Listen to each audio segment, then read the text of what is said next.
everybody, we're back for another episode of Watercolor ABCs. Today we're going to be looking at the letter D, which is going to stand for dry brush technique. And what that is kind of what it sounds like. When you're painting, your brush is mostly dry. You don't have a lot of water. So normally you get some paint something like that, lots of water on your brush.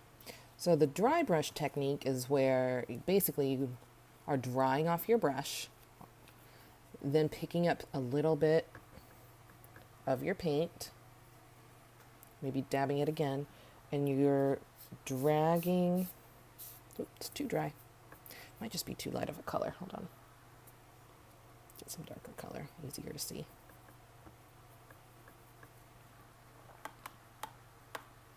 Okay, so I'm going to dry off my brush so that the bristles are kind of separating.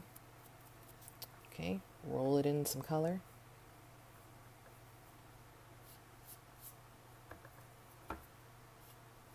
And dragging it across. And it just kind of highlights the texture of the paper when you do this. This is really nice for water, which is this is kind of looking like. Also, if you're maybe painting like a tree, this would be really good to go up and down on your paper to kind of show off tree bark. So you can do this like on white. You can lay down a wash and then add some more dry brush, which is what I'm going to be doing today. I'm just going to do a speed painting. I'm not really going to walk you through every single step of what I'm doing until I get to the dry brush part. So I'm going to switch over here and I will be back.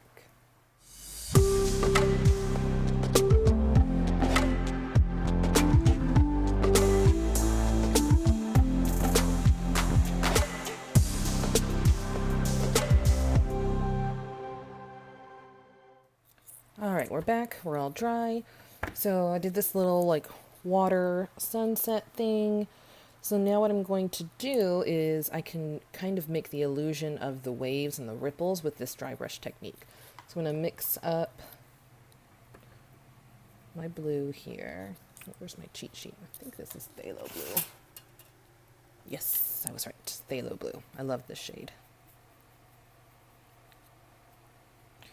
So I don't want my color to be super watery. I want it relatively thick. Okay.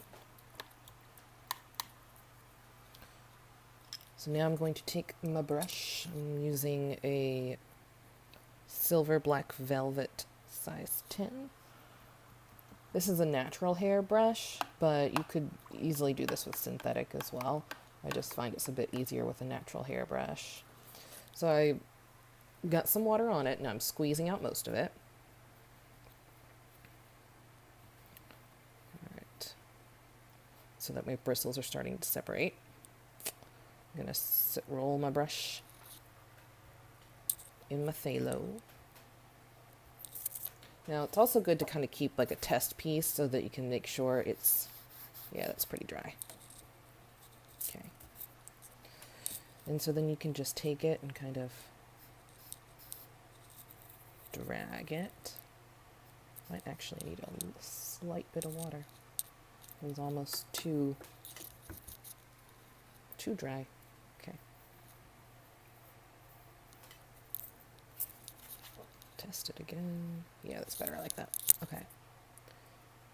So just kind of dragging it in different areas to kind of show where those waves might be. Some areas I might do a little thicker. Some areas a little thinner.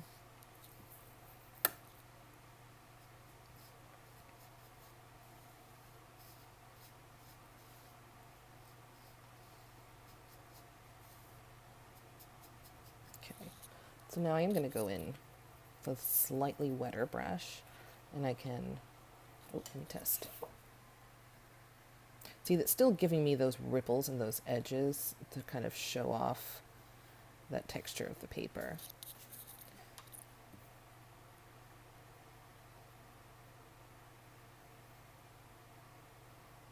I'm just pressing down slightly harder this time. It's better to start off light and work your way up.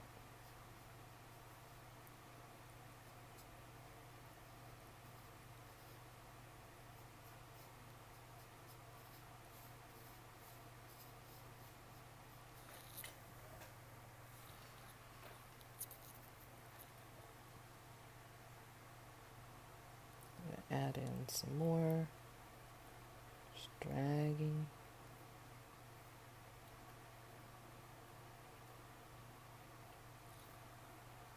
Building up my waves.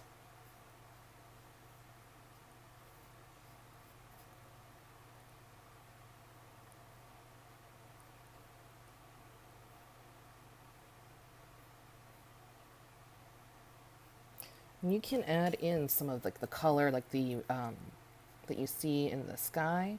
Just be careful because I use some yellows, and if you do that and this blue is still wet, you're gonna get green. Which some water is green. Just depends on the area you're in, time of day. Water can look green. So if that does happen, it's not a big deal.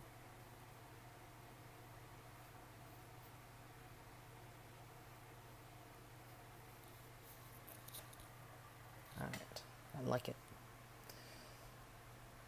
Okay. So I think I might add like maybe like a guy on a boat or something over here, fishing, just to kind of bring it all together. So I'm going to let this dry a little bit, and then we'll be back. All right, so this is dried a bit. So I think I might put my little boat here. Okay, so mix up some black. I don't actually have black in my palette. What I do have is Payne's Gray, which is pretty dark.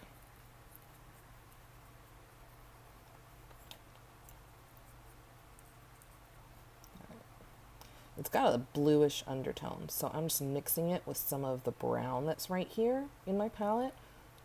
Because this is a bluish undertone, brown has an orangish undertone, orange-ish undertone, and they are complementary colors, and when you mix them, you will get black. I might add a little more brown. There we go. And if it's more of a gray color, that's fine too. If you don't have Payne's Gray, you can also do that with indigo as well. So I'm switching to a smaller brush. This is my size 6. Making sure I'm still in frame. Maybe zoom in a little bit. Ooh, too much. There we go. Can't see my palette, but all I'm doing is grabbing my black. Okay. So I'm going to put the boat down a little bit from that horizon line. And I don't want to do like a complete circle down here because part of that boat is going to be underwater. So I'll probably come back in with a darker blue and create like another little wave ripple thing right here.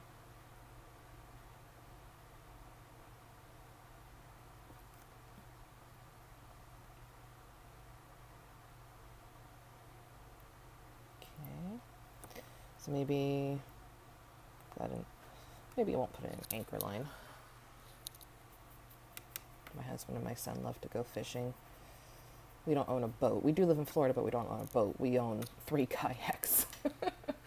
And that is just one of my son's favorite things to do, is to go kayaking with Dad. Okay, so I'm going to put somebody sitting. So here's their little head. Maybe give them a hat.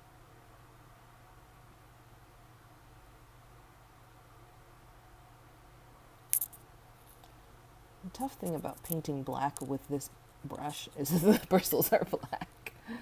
Alright, so there's his little body.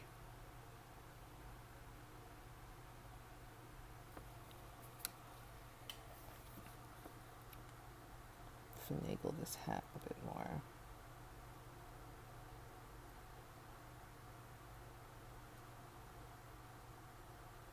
There we go, you can kind of tell. Alright. And I'm just going to do rod coming out. That's a big fishing rod. Whoops. And there's the reel.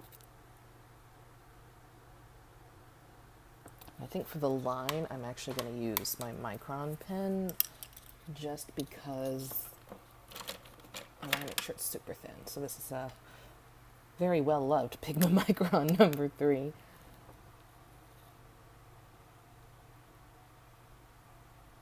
Okay, and then into the water. All right, so I'm going to do, I think, a couple more little waves with my phthalo. I think I'm pronouncing that right. I really don't know.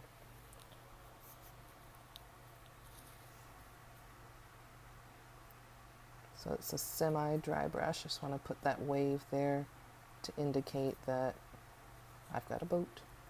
Maybe a little ripple there where the line goes in. A couple more dry waves.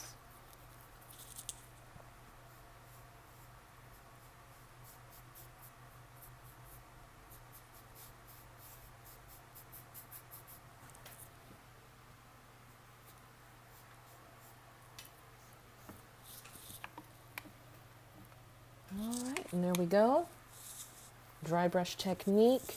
I was kind of showing you how to use it for water, but it can be used for lots of different things. Like even if you're painting like maybe a barn and the paint is starting to come off the side of a barn, you could do like a dry brush to get that texture. Trees, fences, anything that in nature has a lot of texture to it, this would be really good. All right, well, thanks for watching. See you next time.